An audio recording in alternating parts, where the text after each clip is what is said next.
പല സ്ഥലങ്ങളിൽ പോലും ഇപ്പോൾ ബി ജെ പിക്ക് ജയിക്കാൻ കഴിഞ്ഞത് എൽ ഡി എഫിൽ നിന്ന് ഹിന്ദു വോട്ടുകളിൽ ഒരു ഭാഗം മാറിയിട്ടുണ്ട്. അപ്പോൾ അത് കാരണം അത് തിരിച്ചു പിടിക്കുക എന്നുള്ളതും വൻ സമരം നടത്തുക എന്നുള്ളതും ഒക്കെ എൽ ഡി എഫിൻ്റെ ഒരു നയമായിട്ട് ഇനി വരും. കാരണം ഇത് മുന്നോട്ട് പോയാൽ എൽ ഡി എഫിൻ്റെ അടിത്തറ ഇളകും. യു ഡി എഫിന് ഇപ്പോൾ ഒരു ഗുണകരമായ കാര്യം എന്ന് വെച്ചാൽ മുസ്ലിം ലീഗിൻ്റെ അല്ലെങ്കിൽ മുസ്ലിങ്ങളുടെ ഒരു എൻ ബ്ലോക്ക് സപ്പോർട്ട് കിട്ടിയത് കൊണ്ടാണ് നോർത്തേൺ സ്റ്റേറ്റുകളിലൊക്കെ അവർക്ക് തമ്പിങ് മെജോറിറ്റി കൂടി വരാനും സാധിച്ചത്.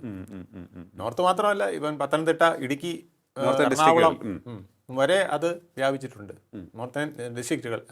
അത് മാത്രമല്ല, ഈ പറഞ്ഞ തെക്കുള്ള സ്ഥലങ്ങളിൽ വരെ പറ്റിയിട്ടുണ്ട്. മധ്യ കേരളത്തിലും ഏതാണ്ട് പത്തനംതിട്ടയും ഇടുക്കിയും വരെ അത് വന്നിട്ടുണ്ട്. എറണാകുളത്ത് അത് വ്യക്തമാണ്.